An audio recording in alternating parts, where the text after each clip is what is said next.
वाराणसी से हैं मोहम्मद सईद, स्वागत है आपका। सलाम वालेकुम डॉक्टर साहब। वालेकुम। हमारे दो सवाल हैं। बीपी हाई हो जाए तो क्या खाना चाहिए, बीपी लो हो जाए तो क्या खाना चाहिए? और एक सवाल है, जब पोलिया पुंसी हो जाता है तो वो करीब 1 इंच का है, लेकिन वो कड़कपन है, उसमें से हल्का हल्का खून निकल रहा है, लेकिन उसका मुंह एकदम कड़ा बना हुआ है, लेकिन मुंह खुल नहीं रहा है। ठीक। तो उसको क्या करना चाहिए? देखिए, सबसे अच्छा ये है कि उसमें से खून निकलने लगा। कोई भी फोड़ा फुंसी अगर लीक हो जाए, यानी उसमें से पस निकलने लगे, खून निकलने लगे, तो बहुत आसानी हो जाती है। तो उसे जितना प्रेस कर सकते हैं उसे प्रेस करके निकालें, और पकाना चाहें तो इस पर हल्दी का लेप बना के इसको पैक कर दें, और फिर ये पक के इसका मुंह भी बनना मुमकिन है। लेकिन जब तक इसका मुंह नहीं बनता था, तो अभी तो समझ लीजिए वो लीक हो गया तो मुंह बन गया। लेकिन ये जो फोड़े फुंसी उल्टे होते हैं ना, जिनका मुंह नीचे की तरफ होता है, वो परेशान करते हैं। बहुत ज़्यादा तकलीफ़ दे तो फिर डॉक्टर से इसमें चीरा भी लगवा सकते हैं, बहुत आसान होता है। अक्सर लोग इससे डरते हैं। और ब्लड प्रेशर ज़्यादा हो तो उम्र देखना चाहिए, क्या उम्र है। अगर ब्लड प्रेशर ज़्यादा है तो एक सिरका ले लें, असली कलौंजी का या जैतून का सिरका असली, और एक चुटकी खाने का सोडा उसमें मिलाकर 2 बार दिन में पिया करें। 2 चम्मच सिरका पिए, 2 बार पिए, और 1 चुटकी खाने का सोडा मिलाकर पानी में मिलाकर पिया करें। ये धीरे धीरे आपका ब्लड प्रेशर को कंट्रोल करता है। 6-7 महीने लगातार पिए। और अगर कम रहता है तो यही सिरका पिए, लेकिन 1 चुटकी जो है कॉफ़ी जो हम पीते हैं, 1 चुटकी कॉफ़ी ऐसी खा लें और फिर ये पिए। तो दोनों में इस तरह फ़ायदा होना मुमकिन है। जी, मुंबई से है राजकुमार जी, स्वागत है आपका। हेलो, नमस्ते मैम। जी नमस्कार। नमस्ते हकीम साहब। जय हिंद। हकीम साहब, बहुत दिनों बाद आपसे बात हुई है। रोज आपको प्रोग्राम देखते हैं, लेकिन रोज फोन लगाते थे लेकिन नहीं लगा। आज बहुत दिन बाद लगी है। बहुत धन्यवाद। बहुत अच्छा बात बताते हैं हकीम साहब, प्रोग्राम बहुत अच्छा लगता है आपका। बताइए, कोई सवाल है भाई का? हाँ, मेरा दो सवाल है हकीम साहब जी। पहला तो मेरा सवाल ये है कि मेरे सर के ऊपर से बाल उड़ गए हैं, और उस पे मतलब जैसे कि दूध के ऊपर छाली नहीं हो जाती, वैसे टाइप के सर के ऊपर हो गया है, पपड़ी टाइप का। और दूसरा सवाल ये है कि आपकी तरह लंबे बाल और आपकी तरह खूबसूरती पाने के लिए क्या करना पड़ेगा? उम्र कितनी है बच्चा आपकी? 18 साल। अच्छा, देखिए, मेरे भी बाल गिर रहे थे, कई बार गिरना शुरू हो जाते हैं, लेकिन मैं 1-2 नुस्खे जानता हूँ और वो मैंने इस्तेमाल किए, तो उससे बाल मेरे बड़े अच्छे हो गए। नहीं तो 60 साल 60+ आदमी को बाल गायब हो जाता है। आजकल तो जवानों के उससे गायब हो जाते हैं। तो मैंने अपने अनुभव में पाया कि सबसे मुश्किल चीज़ जो है वो है बालों का उगना। अब मेरे बाल नहीं होंगे, मैं आपके सामने रोज़ाना हाजिर होता हूँ, तो आप उससे नुस्खा भी नहीं पूछे, मुझे बड़ी फिक्र हो गई। तो मैंने वो लिया, गौन मोरिंगा सफ़ेद, असली वाला। देखिए, इसमें नकली भी मिल जाए तो फ़ायदा नहीं होता। गौन मोरिंगा सफ़ेद 1 ग्राम नारियल पानी के साथ, दूध के साथ या पानी के साथ, जैसे आपके हालात ले सकते हैं, रोज़ लें। और इससे भी ज़्यादा ज़रूरी है कि आप कोई भी शैम्पू यूज़ ना करें। सबसे ज़्यादा नुकसान शैम्पू पहुंचाता है। शैम्पू में जो ये सोडा कास्टिक जो कहते हैं ना, वो एक कपड़े धोने वाला सोडा आता है, ये नहीं जो हमारे किचन में है, वो बालों को बाकायदा नुकसान पहुंचाता है, तोड़ता है। तो उसमें वो यूज़ होता है शुरू में तो बहुत अच्छा लगता है कि बाल एकदम भरे हो गए, ये हो गए, वो हो गए, लेकिन वो आखिर में आपको गंजा कर देता है।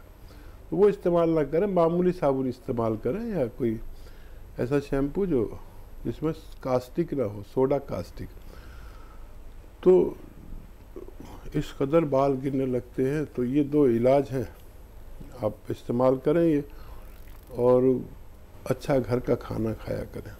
और बहुत शुक्रिया हमारे साथ जुड़ने के लिए। लेकिन ये बाल वाकई मेरे को तो 2-2 बार कटवाने पड़ते हैं, इतने हो जाते हैं।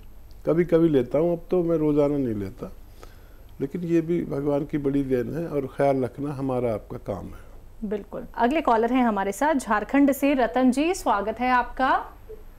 जी, मैं रतन कन्हा। जी बताइए। हकीम साहब, जय भारत। जय भारत, जय हिंद, जय भीम। बताइए क्या हाल है भाई? मैं ठीक हूँ सर। अच्छा, एक पूछनी थी मैंने, अगर कोई सफेद मोरिंगा खा रहा हो चेहरे की खूबसूरती मुहासा के लिए,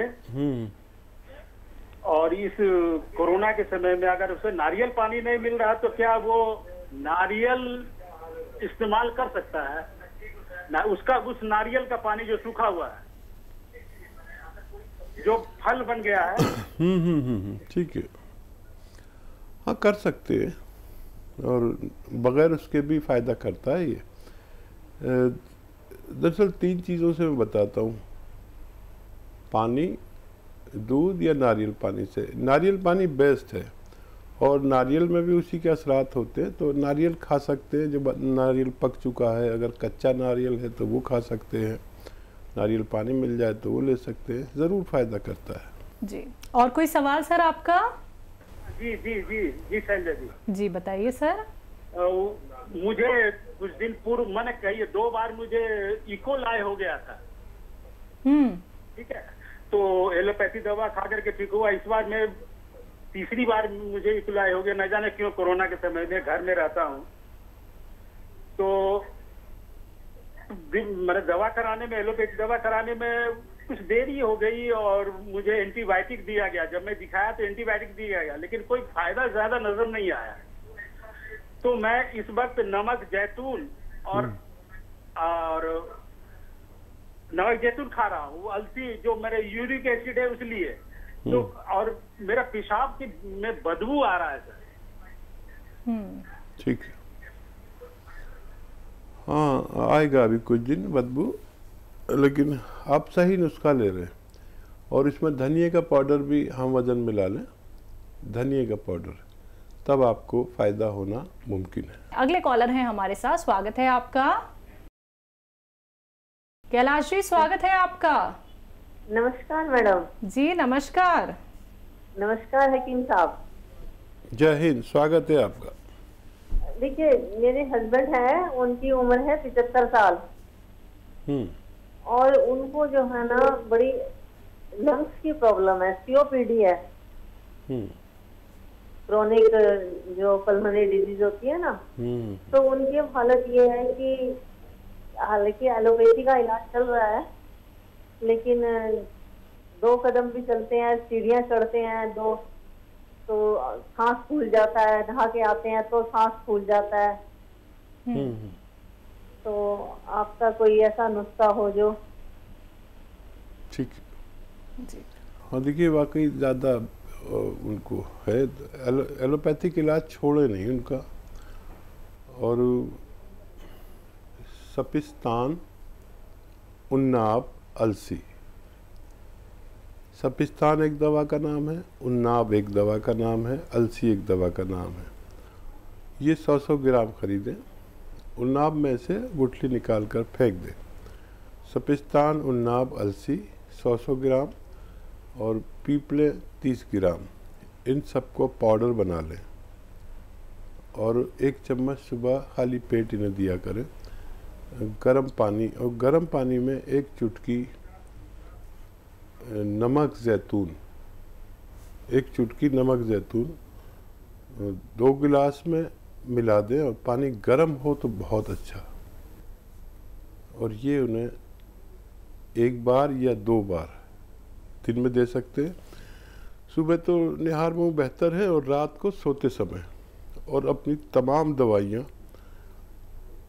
उनको दें, रोके नहीं। आप बहुत समझदार लेडी हैं और बहुत आप प्यारी हैं अपने हस्बैंड को। इस वक्त 75 साल में आप जैसे प्रेम करते हैं ऐसे ही करते रहिए, भगवान बहुत खुश होगा। और ये नुस्खा दीजिए। आपका बहुत बहुत शुक्रिया जी। उन्नाव से हैं सविता मिश्रा जी, स्वागत है आपका। हाँ मैम, नमस्ते। जी नमस्कार। जी सविता जी, स्वागत है आपका। जय हिंद। हाँ सर, हमारे 3-4 सवाल हैं जी। पहला तो ये है कि हमारी जो माता जी उनके तो सर ये शुगर है, और दूसरा सवाल सर ये है कि हमारी तो जब बाहर होती है तो हमारी वो एसिडिटी बनने लगती है, फटते ही टाइम में जलने लगता है गला, और वो होने लगता है, और थकावट रहती है सर। और तीसरा सवाल सर हमारा ये है कि हमारी बहन आपके यहाँ से दवा ले रही है तो ऐसी सर तो उसके लिए आपने बताया करते हैं, बात करते हैं कि वो कौन सी लोग और ये ये मंगाया तो वो कल से यूज कर रहे आया तो ठीक है। हाँ, तो उसके लिए बता ठीक है, साथ में ले सकती है कि नहीं? ले सकते हैं।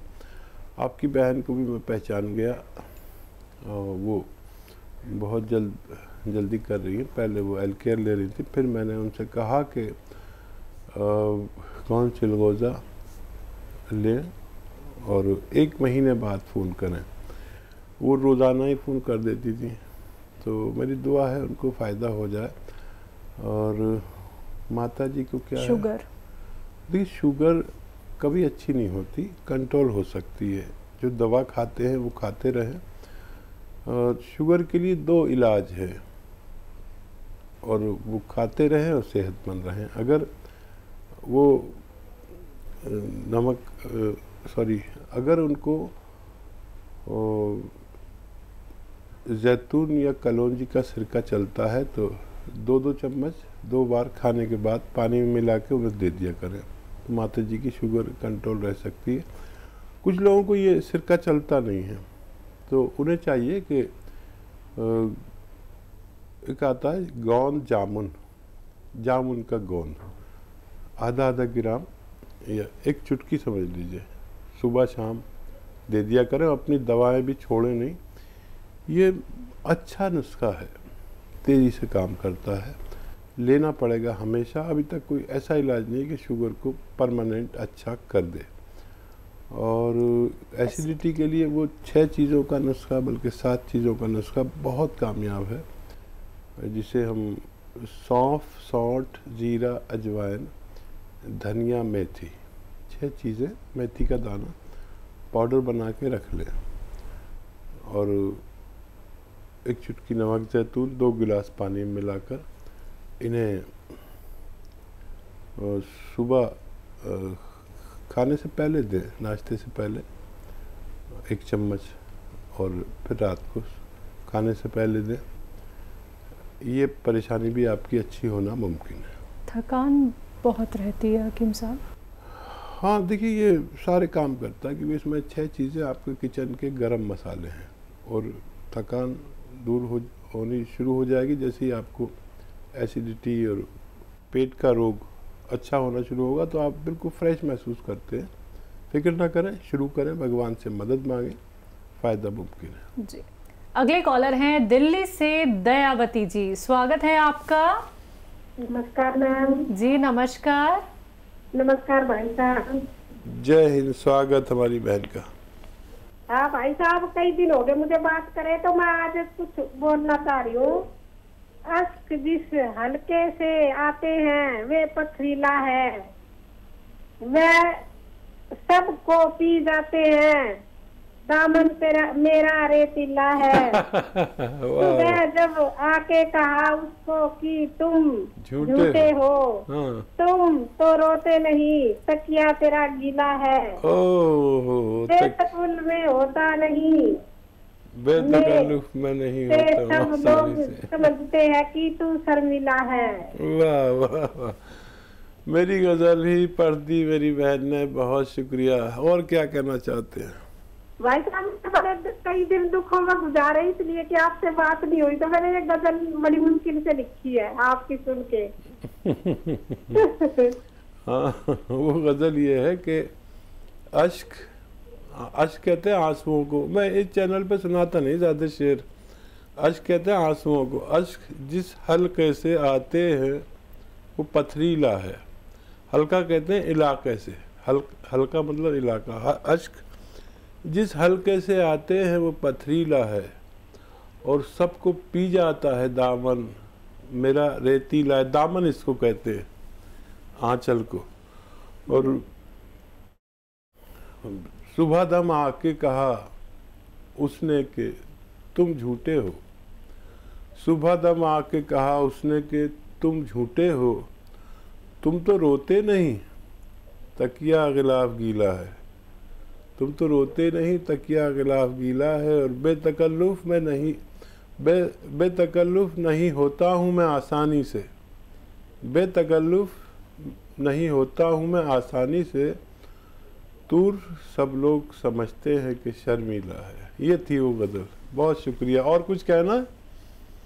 हाँ भाई साहब है कि ये न कमर में मोटा मोटा हो जाता है, ऊंची ऊंची कमर हो जाती है, मोटा थोड़ा सा, तो उसका भी कोई इलाज होगा? ये यहाँ का गोश बढ़ जाता है ना, यहाँ का। हाँ, यहाँ कंधे के पीछे ना गोश मोटा बढ़ जाता है, मोटा मोटा हो जाता है, थोड़ा बहुत मोटा, और कमर झुक सी जाती है, तो उसका कुछ नुस्खा हो? खाना कम खाएं। एक तो जितना खाते आधा खाना कर दें। 1 चुटकी नमक जैतून, 1 चुटकी खाने का सोडा खाएं। और रोज़ाना गौनसिया आधा ग्राम 2 बार खाएं। खाना कम खाएं और ये करें तो ये दोनों रोग अच्छे होना मुमकिन है। जी, बहुत बहुत शुक्रिया दयावती जी हमारे साथ जुड़ने के लिए और ऐसे ही जुड़े रहने के लिए। जैसा कि आप हमेशा ही हर एक प्रोग्राम देखती भी हैं, कोई भी प्रोग्राम हकीम साहब का मिस नहीं करती हैं। और मैम अब तो आप तरह तरह के जो नुस्खे भी बनाती हैं, साथ ही साथ आप शायरी भी करने लगी हैं।